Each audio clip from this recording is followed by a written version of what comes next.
Assalamualaikum warahmatullahi wabarakatuh. Kaifa halukum ayyuhat thalabah? Arjukum fi sihatun wa afiyah. Hayana bada'u dirasatanal yaumi bi qiraatil basmalah. Bismillahirrahmanirrahim. Ini dari kelompok 2 yang beranggota 1 Valencia absen 4, 2 Aulia Rahma absen 8, 3 Hikmatul Hidayah absen 18, 4 Nurfaidatul Jannah absen 24, 5 Rahma Puspita absen 27, 6 Ribut Santoso absen 30, 7 Risma Ninda absen 32. Di sini kami akan menjelaskan qawaid dari bab 2, yaitu tentang huruf-huruf nasab yang masuk ke fi'il mudhari'. Di sini saya akan menjelaskan tentang fi'il dan macam-macamnya. Fi'il adalah kata kerja atau kata yang menunjukkan kerja, seperti belajar, membaca, tidur, lari, makan. Berikut macam-macam fi'il. Yang pertama, fi'il madhi. Fi'il madhi adalah kata kerja lampau atau kerja yang sudah selesai dilakukan pada masa lampau. Contoh, Ahmad ta'allama al-lughatul arabiyyah, yang artinya Ahmad sudah belajar bahasa Arab. Yang kedua, fi'il amr. Fi'il amr adalah kata kerja perintah atau menyuruh seorang atau lawan bicara untuk melakukan sesuatu. Contoh, ya Ahmad ta'allam, yang artinya wahai Ahmad, belajarlah. Yang ketiga, fi'il mudhari'. Fi'il mudhari' adalah kata kerja sekarang dan akan datang, atau kerja yang sedang dilakukan atau yang dilakukan pada masa nanti. Ciri-ciri fi'il mudhari': 1. Paling sedikit terdiri atas 4 huruf. 2. Baris akhirnya berharokat dhamma. 3. Diawali dengan salah satu huruf dari keempat huruf, yaitu alif, nun, ya, dan ta. Contoh kalimat fi'il mudhari': 1. Yang diawali dengan alif. Aqra'ul Qur'ana fil musalla, yang artinya saya membaca Al-Quran di musola. 2. Yang diawali dengan nun. Nusallid duhra jama'atan fil masjidi, yang artinya kita sholat duhur berjamaah di masjid. 3. Yang diawali dengan ya, yaqra'un aliyul Qur'an, yang artinya Ali sedang membaca Al-Quran. 4. Yang diawali dengan ta, Umi tajalisun alal kursi, yang artinya ibu sedang duduk di atas kursi. Amil nawasib merupakan salah satu amil yang masuk ke dalam fi'il mudhari'. Jika fi'il mudhari' diawali nasab, maka huruf akhirnya diubah dari dhammah menjadi fathah. Sekarang yang perlu diketahui adalah bagaimana penggunaan dan letak alat nasab. Yang pertama ada an digunakan di tengah kalimat.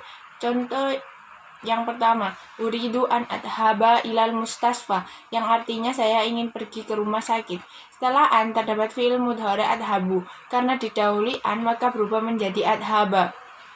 Contoh yang kedua, nuridu an adhabu ilal mustasfa, yang artinya kami ingin pergi ke rumah sakit. Contoh yang terakhir yaitu yuridu an adhabu ilal mustasfa, artinya dia laki-laki ingin pergi ke rumah sakit. Alat nasab yang kedua adalah lan. Pada umumnya lan digunakan di awal kalimat. Arti lan yaitu tidak. Contoh kalimat yang menggunakan lan yaitu yang pertama, lan al-aba sobahan, artinya saya tidak bermain di pagi hari. Yang kedua, lan al-aba sobahan, yang artinya kami tidak bermain di pagi hari.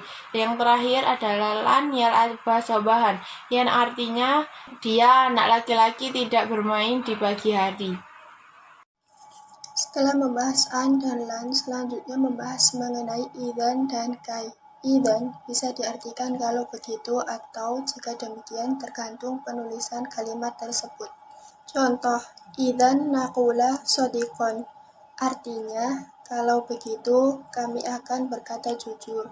Naqula diberi harokat fathah di akhir kata karena terdapat amil nawasib huruf idzan sebelum kata naqula.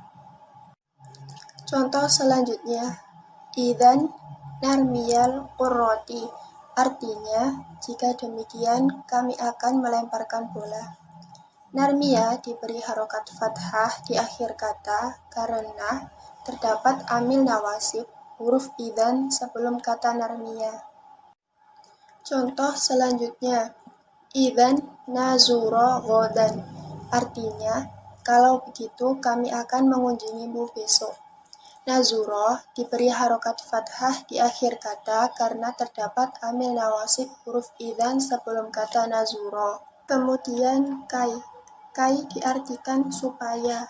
Contoh, i'mal likai tahsula ala mal. Artinya, bekerjalah supaya kamu mendapat uang. Tahsula berharokat fathah di akhir kata karena kemasukan amil nawasib huruf kai. Contoh selanjutnya, Iqra'ul Qur'ana likai tafhama. Artinya, bacalah Al-Quran supaya kamu mengerti. Tafhama berharokat fathah di akhir kata karena kemasukan amil nawasib huruf kai. Contoh selanjutnya, Marisal Quran likai ta'khudhal ilma. Ta'khudha berharokat fathah karena kemasukan amil nawasib huruf kai. Yang kelima, yaitu li. Letak li di akhir kalimat, yang artinya agar atau supaya, dan untuk menjelaskan suatu alasan. Contoh 1. Nadkhulu illal fasli linat rusat durusa. Kami masuk ke kelas untuk belajar pelajaran. 2. Yadkhulu illal fasli linat rusat durusa. Dia laki-laki masuk ke kelas untuk belajar pelajaran. 3. Tadkhulu illal fasli litat rusa durusa. Kamu atau dia perempuan masuk ke kelas untuk belajar pelajaran. Sekian penjelasan dari kami mengenai kawaid bab 2 akhirul kalam. Wassalamualaikum warahmatullahi wabarakatuh.